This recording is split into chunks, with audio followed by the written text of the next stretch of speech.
Bitcoin just hit $37,000. Yes, I told you the bull market is back. The past two videos I made was the reclaim of the 3-day 50 moving average with 2 consecutive closes. And then the last video I made yesterday was the reclaim with the weekly close back above the 200-week moving average. Now, what we've gotten is apparently this news where BlackRock's spot Bitcoin ETF is listed on the NASDAQ trade clearing firm. Okay, so this is maybe the next step in it getting completely approved, but either way, the charts led the way.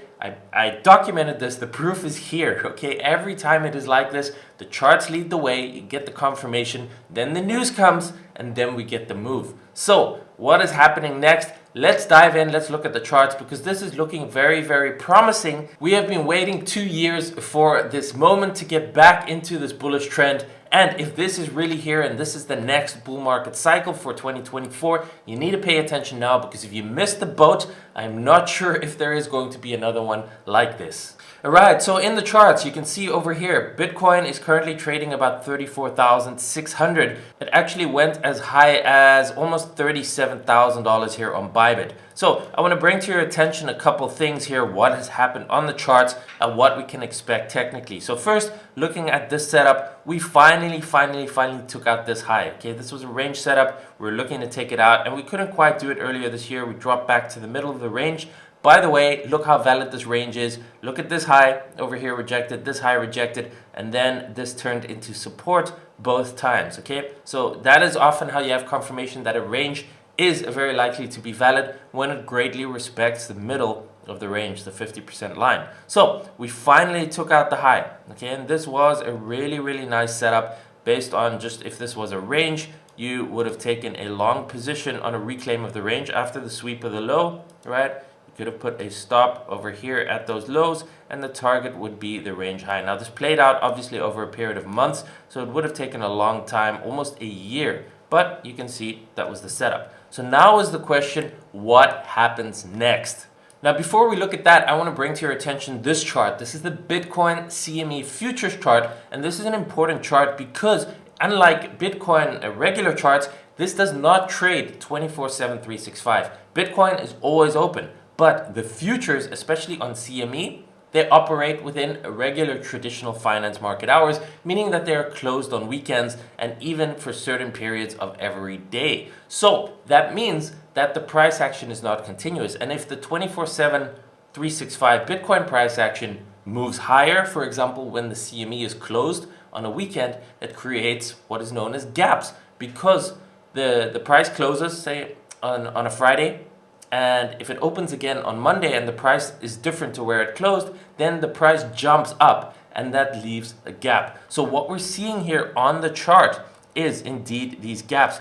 And something that tends to happen is these gaps tend to get filled. Okay, it's not a 100% requirement or guarantee and it doesn't always happen immediately, but more often than not, they tend to get filled. So as you can see over here, there was a gap here initially and on the first run up, that ended up getting filled. But before that happened, there was a gap here when it jumped up, and you can see when it jumped back down here, it retested, it filled that gap, and then continued higher. And what we have just seen now is there's always been this gap around here, around 35 to 36,000, and that has now finally been filled.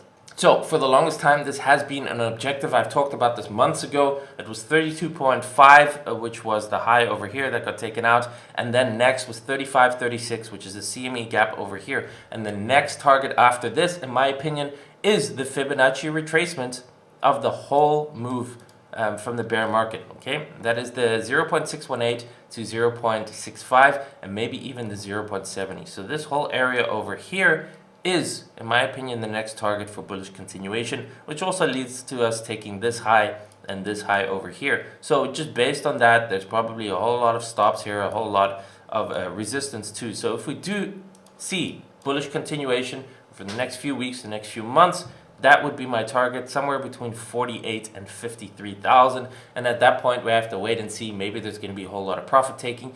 But there's also nothing that states that it just has to turn around there and drop back down. It can also continue going all the way past the all-time highs. So it really depends what is going to happen. Are we in a full-blown bull market now? And do we just continue up from here all the way up to past the halving maybe even, and just have this massive run, which is something that I've been saying also for the last few months. Potentially we front run this bull market cycle.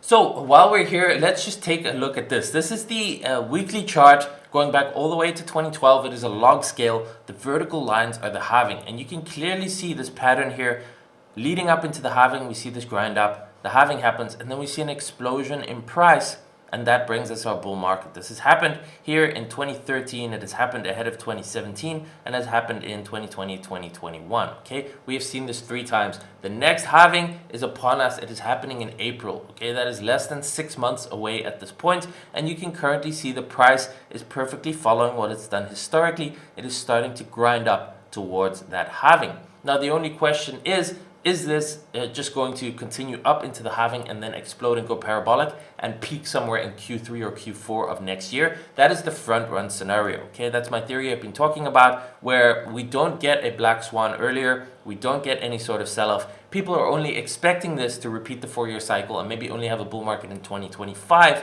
but instead it just continues up now all the way into the halving and then runs way past all-time high somewhere by the middle or Q3 of next year. And then it is unexpected in the sense that most people are only expecting a bull market in 2025, but it peaks a lot earlier than most expect. The bull market is over, most people get in at the top, and then it goes down only. This also lines up with my theory of interest rate cuts causing a global sell-off. So if we look at that, I've explained that in previous videos. I'm not going to go into much depth here, but if you look at the 2000 crash and the 2008 crash, they both happened just after the first rate cut of a major rate increase cycle. Now, as you know, for the past year, maybe over a year, I don't know the exact data, but we've been seeing a massive increase in interest rates, and we have not yet had an interest rate cut. So based on what happened the past 2 times, is after that first rate cut, within weeks or months, we see a global financial crisis. So the projection is that we don't see a rate cut until about Q3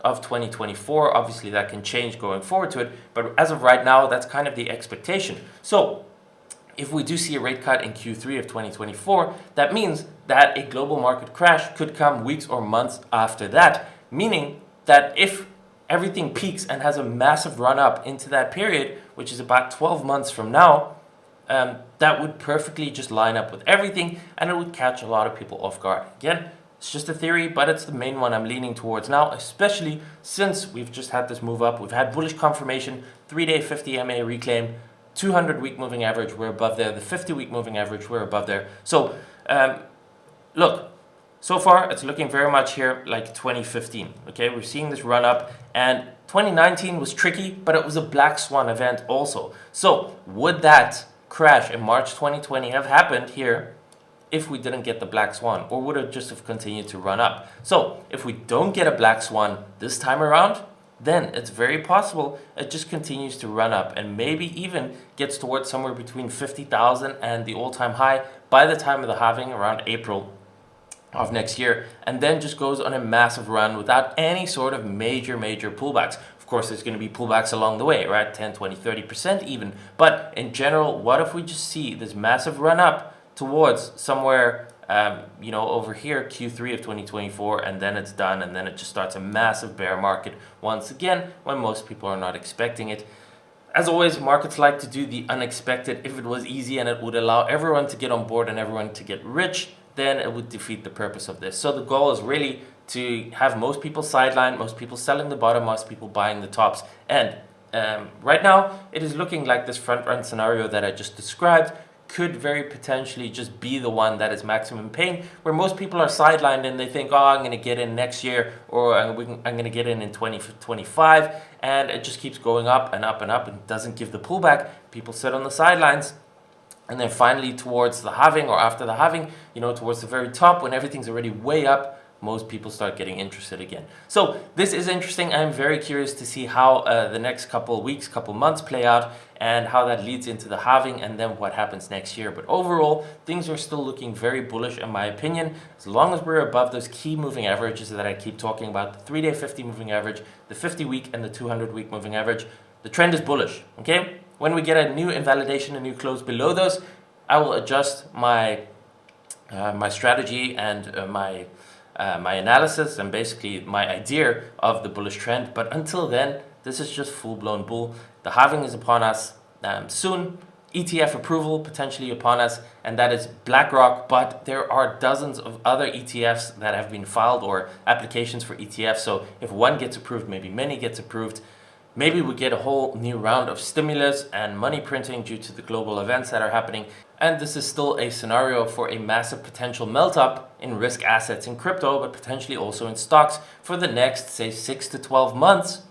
And then if we get a rate cut and everything crashes, then it would play out as expected. So let me know what you think down in the comments below. What do you expect? What are you looking for? I would love to know. But either way, this is exciting. So smash the like button, share this video with friends and family that need to see it, because everyone needs to be early. The earlier you are to the bull market, the better it is going to be for your bottom line. And if you haven't subscribed yet, subscribe down below.